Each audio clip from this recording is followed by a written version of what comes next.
avoiding every single... Right now? Really? Really? You gotta do that right now? All right, let's play. Hey, it's Annika here with Sniffdog. There is nothing more embarrassing than a dog barking and lunging on the leash when you know they're super friendly. If your friendly dog is causing you to have to avoid every single dog you see when you're on a walk, this video is for you. At Sniffdog, we're here to teach you how to speak dog.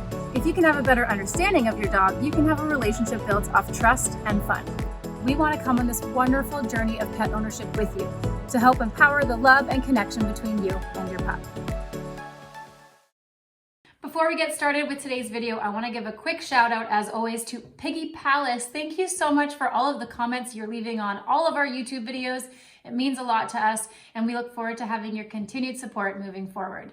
If you want to be featured on our YouTube videos, make sure that you follow us on Instagram, comment on our YouTube, and share on Facebook some of our videos. As always, please don't forget to download the training tip sheet. This is a lot of information today, and you're gonna need it. Also, stay to the end, we've got bloopers. All right, you are not alone if your dog is barking at other dogs when it sees every single dog on the walk. It's mortifying to deal with, I get it. You're so sick of having to run away and have that adrenaline feeling go into your body with every dog that you see. It also can be really frustrating when your puppy, who was obsessed with seeing other dogs, all of a sudden sort of turns into a jerk when he sees dogs on leash. This is normal. There's a difference between leash reactivity and leash frustration. Leash reactivity implies that your dog might not actually want to say hello to the dog that they're seeing on the walk. Whereas leash frustration, which is what this video is about, is more for the dogs that are overly jazzed about every single dog they see. Your dog is a party animal, usually if they have leash frustration, and they just can't wait to get to the dog that they see on the walk. Now, the leash over time accumulates and builds frustration in your overly social dog. And that, my friends, is what leads them to bark, growl, and lunge as they become less puppy and more adult-like in age. I will just quickly add, if your dog is leash reactive, meaning they don't necessarily want to say hi to the dogs that they see, but they're exhibiting the same frustration behaviors like barking, lunging, and growling when they're on the leash, it's in your best interest to consult with a positive reinforcement trainer because these tips will not work for you. In today's video, I'm going to give you tangible tips to make sure that you get your dog to focus on you when other dogs are around rather than fixating on other dogs. And for the record, Cedar is most definitely going to be having a party behind me for the majority of today's video, so please bear with me.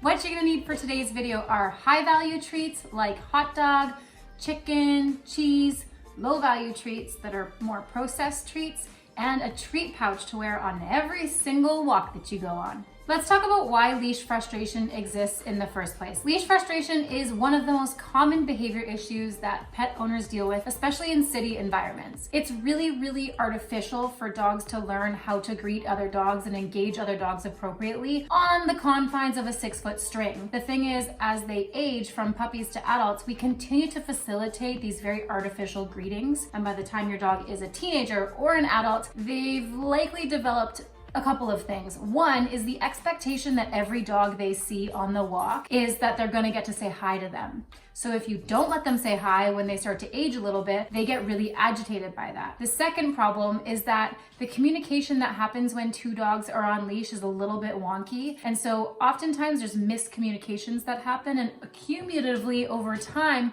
your dog starts to get a little bit less confident and comfortable potentially having these leash greetings. It could also just be that your dog's obsessed with other dogs and they don't do well not getting what they want right away.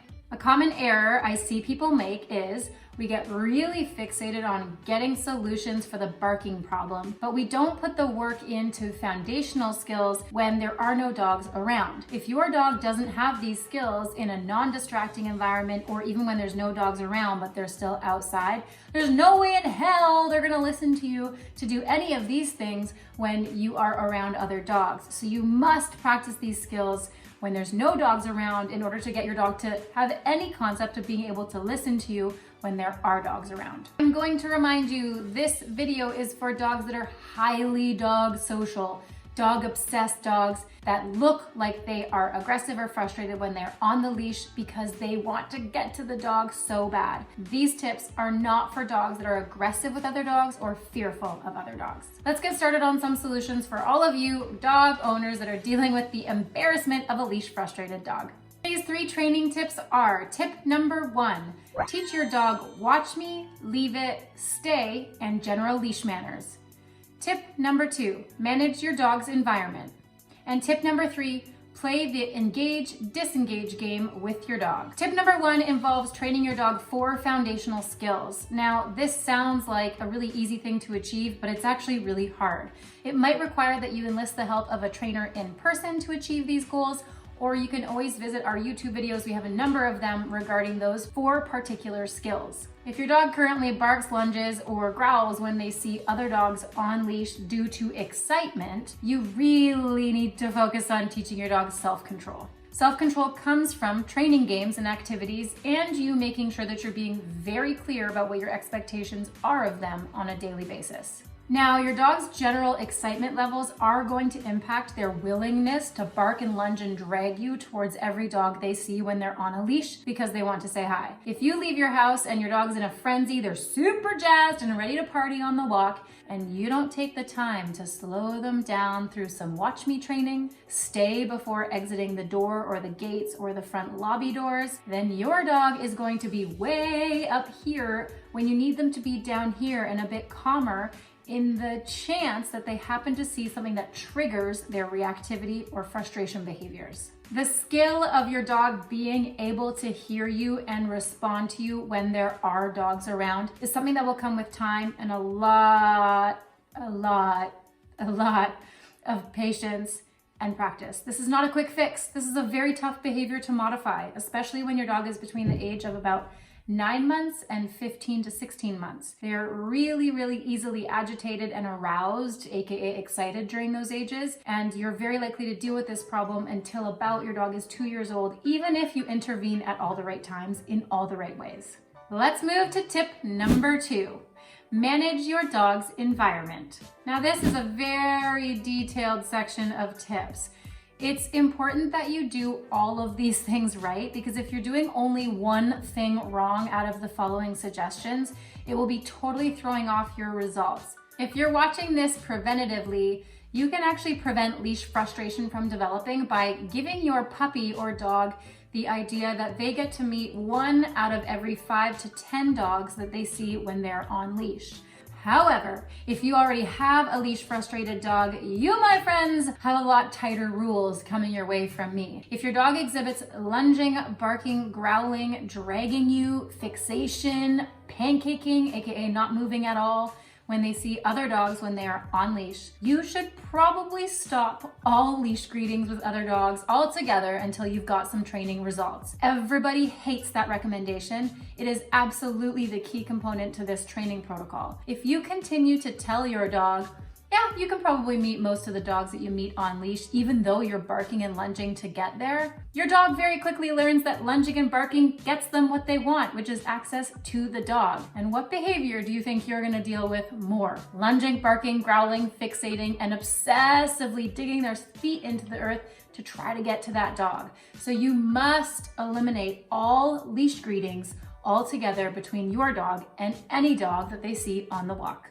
We do, however, want to make sure to allow your frustrated dog to get all that party time in that they very well need. So your dog must be social off leash in order for these protocols to work for you, and you must facilitate social opportunity for them 2 to 4 times a week. If you don't facilitate off-leash party time for your frustrated dog, you will never, ever get rid of the leash frustration. So you have to let them party in conjunction with having strict rules on the leash that when they're on leash, they focus on you. When they're off leash, freedom. Never, ever let your on leash frustrated dog meet off leash dogs that run up to them. That's a huge no-no, big no-no. Your dog is gonna get even more agitated and frustrated if you let them do that. So if an off-leash dog is running up to you, run in a different direction. Or if you must let them meet, drop your dog's leash if it's safe to do so. not on a street, just in order to facilitate a quick party time without you holding the leash. You holding the leash while they're engaging another dog is very likely to elicit a frustration response, which can come out in the form of aggression. Okay, everybody is like, what are you talking about, Annika? You mean I can never let my dog meet other dogs on leash again? Or, oh my God, I have to just continue to avoid dogs at all costs?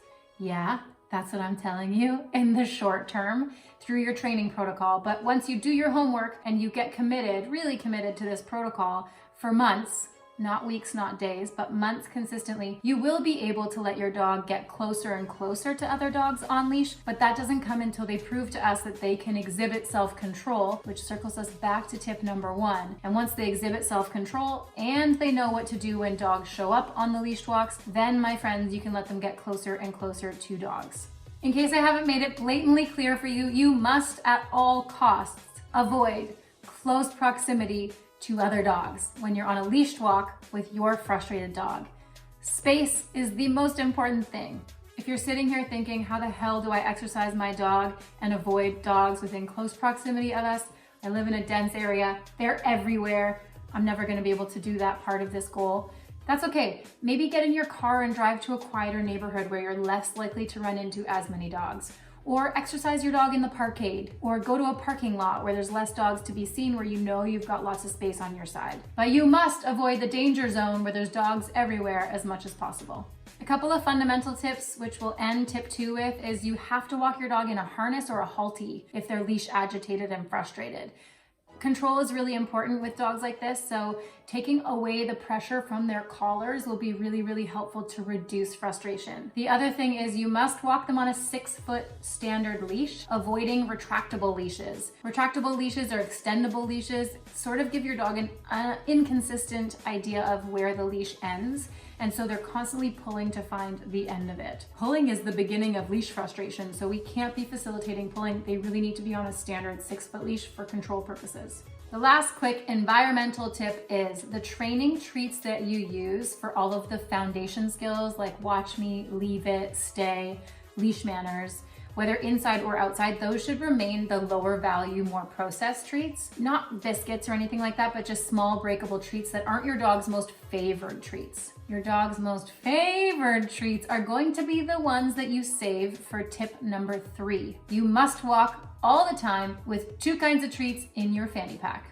Tip number 3 is to play the engage, disengage game with your dog. The general premise of the engage, disengage game that you are supposed to play with every dog that your dog sees from a distance is that when your dog notices a dog and is like, you ask them to engage you and disengage from the dog. When they do look at you, they get really special treats. And if you play this repeatedly and in the right way, which I'll get into shortly, it really helps your dog understand what you do want them to do when dogs show up, which is more rewarding than barking, lunging, and growling at other dogs in the distance. Asking your dog to look away from other dogs, which are their favorite things, and to choose you is a very challenging request. So you have to make sure that you're only playing this game with dogs that are far enough away that you know your dog is able to be successful. If you don't think your dog's going to be able to listen to the cue, you should be moving away from the dog that's too close to you for you to play this game with. This can be really overwhelming for people to figure out, so I'm gonna break it into pretty easy steps for you here. When you're on a walk and your dog sees a dog at a fair distance,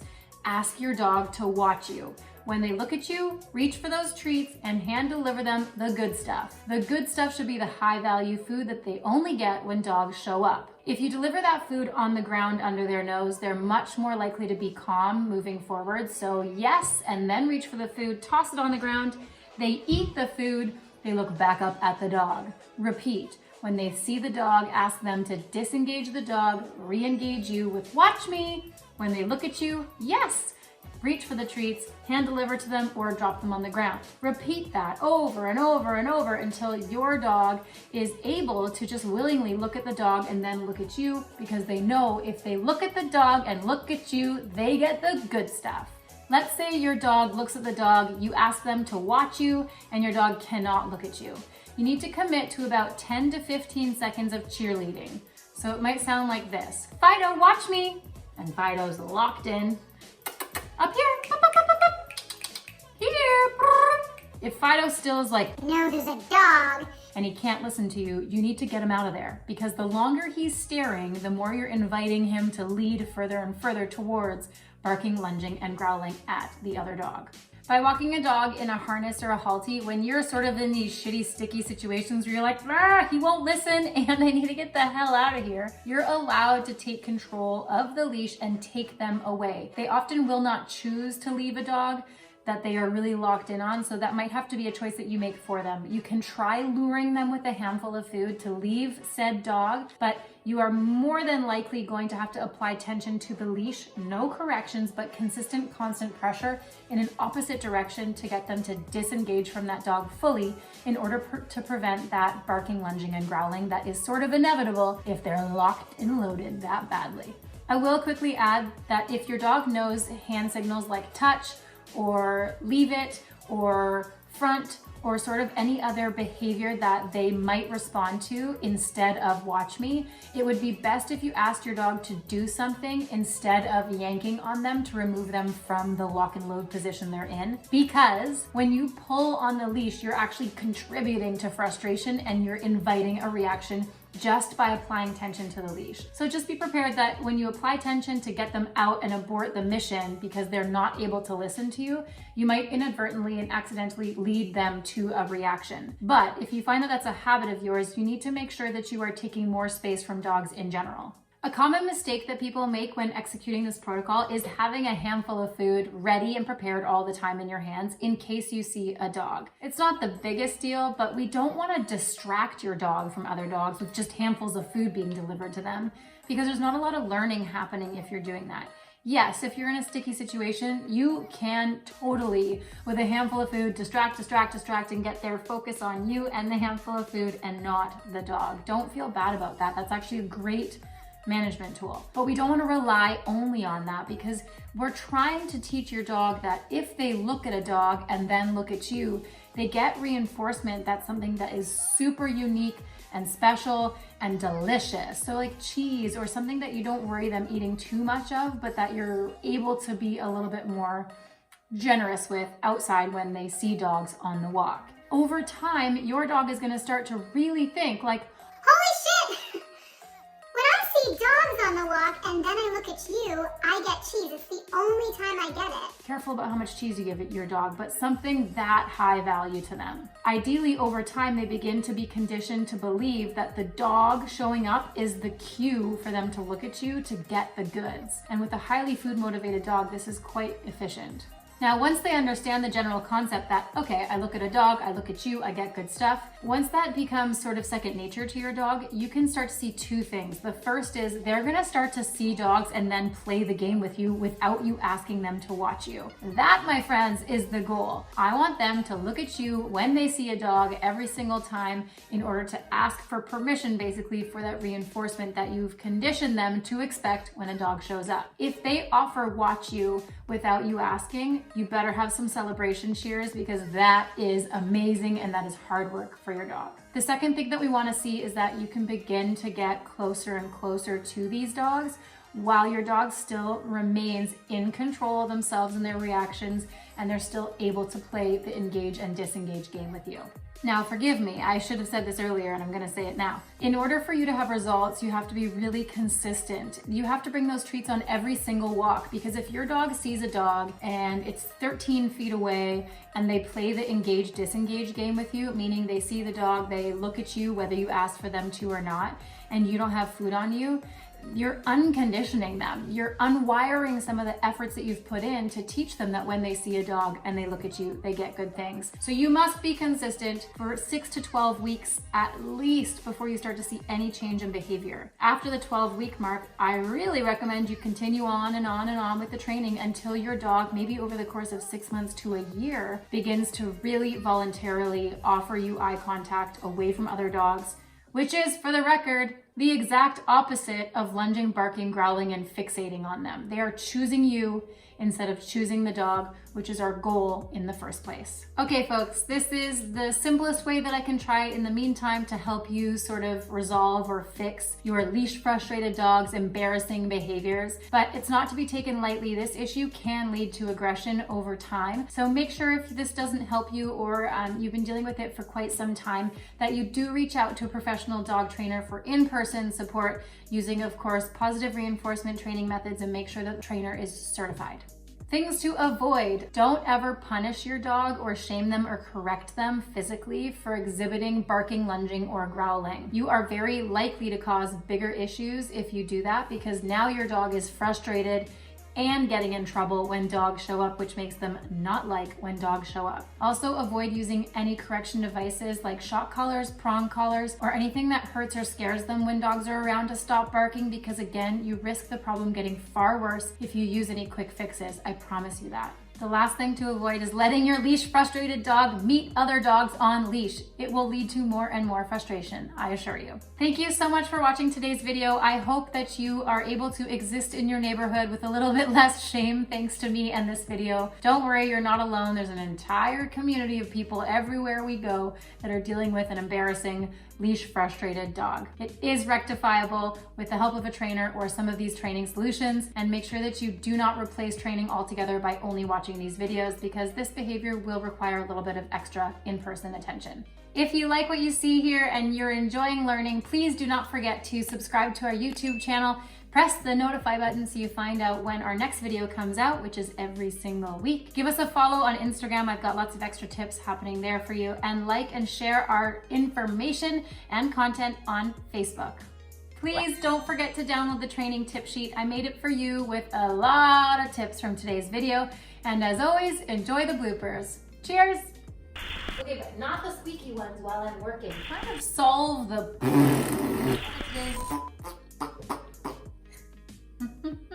drive to parking lots and walk around them to try to engage the dog to